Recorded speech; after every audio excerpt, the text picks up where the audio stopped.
साहब, आप भाजपा आपदा राहत विभाग के प्रदेश संयोजक हैं और उदयपुर में जो ये बड़ा कांड हुआ है, देवराज हत्याकांड, इसमें मुआवजे को लेकर काफ़ी बातें सामने आ रही है। कांग्रेस ने आरोप लगाया है कि जो भाजपा सरकार है उसने जो मुआवजा राशि दी है वो 21 लाख की दी है और बाकी जन सहयोग से वो लोग दे रहे हैं, और कन्हैयालाल हत्याकांड में इन्होंने 50 लाख रुपए की राशि दी थी। तो इस मुआवजा राशि को लेकर क्या कहना चाहते हैं? जी अभिषेक, एक तो मैं आपको कहना चाहता हूं कि ये एक आईएएस व्यक्ति का दुर्भाग्य है। मुझे तो लगता है शायद उनका दुर्भाग्य होगा कि वो एक पद पे रिटायर्ड हुए आईएएस अधिकारी, जो सबसे बड़ा ओहदा है, उनको शायद इसकी जानकारी नहीं है या जानकारी का अभाव है।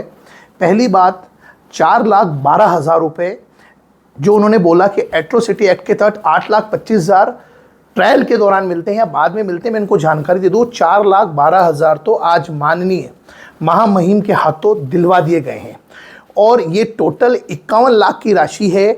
उसमें 30 लाख कुल तो सीएसआर फंड से, 31 लाख सीएसआर फंड से और 20 लाख राज्य सरकार के सहयोग से टोटल 51 लाख की राशि का मुआवजा दिया जा रहा है। मैं ये कहना चाह रहा हूँ कि यह जो कन्हैयालाल हत्याकांड था, जो कि एक साजिश थी जिसको आतंकवादी घटना बता दी गई, उसमें भी अशोक गहलोत सरकार ने सिर्फ 50 लाख रुपए दिए थे। यहाँ भजनलाल सरकार ने कुल 51 लाख की मुआवजा राशि की घोषणा की है। ये बदले की कार्रवाई है, वो आतंकवादी घटना है। घटनाओं में पहली बात तो बहुत फर्क है। ये बात ठीक है कि हमने देवराज को खोया है, देवराज वापस मुआवजा राशि से तो नहीं आएगा, लेकिन घटना दोनों भिन्न भिन्न है। और दूसरी बात, मैं आपके माध्यम से जिला कलेक्टर, जो पूर्व जिला कलेक्टर रहे हैं, लोकसभा के प्रत्याशी रहे, उनको पूछना चाहता हूं, 16 तारीख को घटना घटी है, वो उस दिन नहीं आए। 17 तारीख को 1 घंटे के लिए आए, जैसे उन्होंने खुद ने आपके इंटरव्यू में कहा।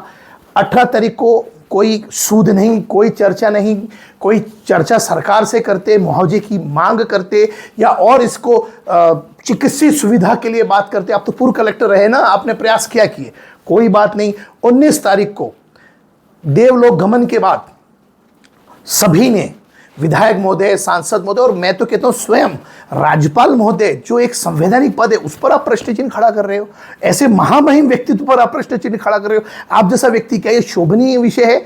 आप कह रहे हैं वो महापौर का चुनाव लड़ ले, आपको राय देने की जरूरत नहीं है। आप तो हारे हुए व्यक्ति हैं, आपको इसमें कहने का कोई राइट नहीं है, क्योंकि वो अगर चिंता कर रहे हैं तो ये अच्छी बात है, इसमें बुराई करने की क्या बात है।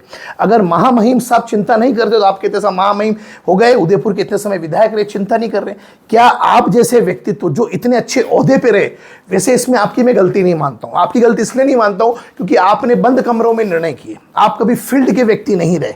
हमेशा आपने निर्णय जब बंद में किए तो बंद में ही आप बात कर रहे हो। आज भी आपने प्रेस कॉन्फ्रेंस किया। दुर्भाग्य देखिए कांग्रेस का कि कांग्रेस परिवार के एक दो इक्के दुक्के को छोड़कर कोई श्रद्धांजलि सभा में नहीं आया है। कितना बड़ा दुर्भाग्य। आप मौत पर राजनीति कर रहे, एक बच्चा जो 18 वर्ष का भी नहीं हुआ उसकी मौत पर आप राजनीति कर रहे हैं। 16 को आए नहीं, 18 को आए नहीं, 19 को आए नहीं। आज जब 21 तारीख को जब आज श्रद्धांजलि सभा हुई उसमें आप आए नहीं, और आप कह रहे हैं कि एट्रोसिटी एक्ट के तहत पैसा तो बाद में मिलेगा। तो मैं आपको जानकारी दे दूं, 4,12,000 तो एट्रोसिटी एक्ट की 50% राशि मिल गई है। और आपको मैं एक जानकारी और देना चाहता हूं कलेक्टर साहब, पूर्व कलेक्टर साहब, की आपको शायद जानकारी नहीं है, ये अभी तक की राजस्थान की सबसे बड़ी मुआवजा राशि दी गई है, जो कन्हैयालाल से भी 1 लाख अधिक है। तो आप कृपया कर, मेरा हाथ जोड़ के आपसे निवेदन है, आप इसमें राजनीति नहीं करें। ये मेवाड़ है, मेवाड़ ओछी राजनीति पसंद नहीं करता है। और कांग्रेस बढ़ चढ़कर खुद भी देवे ना, सहयोग राशि आप लोग भी देवे ना। आप लोगों ने क्या दिया ना? तो आप आते हैं और आप व्यक्ति की मृत्यु पर राजनीति करते हैं, अबोध बालक की राजनीति करते हैं। आपने कोई गिरफ्तारी की मांग की हो, आपने कोई फांसी की मांग की हो, आप कर ही नहीं सकते हैं, क्योंकि आपका तो वोट बैंक हिल जाएगा। इसलिए मेरा आपसे कहना है, वो घटना जो आतंकी थी, ये घटना बदले की है, लेकिन इस पर भी सरकार ने त्वरित कार्रवाई करते हुए शायद मेरी जानकारी में 24 घंटे में मुआवजे राशि की एक 9,12,000 की राशि मिलना, शायद ये राजस्थान का अपने आप में एक बहुत बड़ा काम सरकार ने किया है। और मैं ये बिल्कुल कहता हूँ कि उनके पूरे परिवार को मेरी ओर से, भारतीय जनता पार्टी की ओर से, राजस्थान प्रदेश की ओर से हम श्रद्धांजलि देते हैं। क्योंकि हम बालक को तो नहीं ला पाएंगे, लेकिन सरकार ने हर संभव प्रयास किए। जयपुर से टीमें बुलाई, कोटा से टीमें बुलाई, लेकिन शायद जो देखी वीतराग ने 100 होसी वीर आ रे, वो बच्चा हमारे बीच में नहीं रहना होगा, तभी उसकी आयुष पूरी हो गई। लेकिन आप कृपया कर किसी के मृत्यु पर राजनीति नहीं करें। जीते जी तो आपने कुछ नहीं किया, उसके मृत्यु के बाद जो आप बात बोल रहे हैं, आपको बोलना है इस ओहदे पे रहे हुए व्यक्ति को बोलना ठीक नहीं है। मेरा यही आपके माध्यम से कहना था। जय हिंद, जय मेवाड़।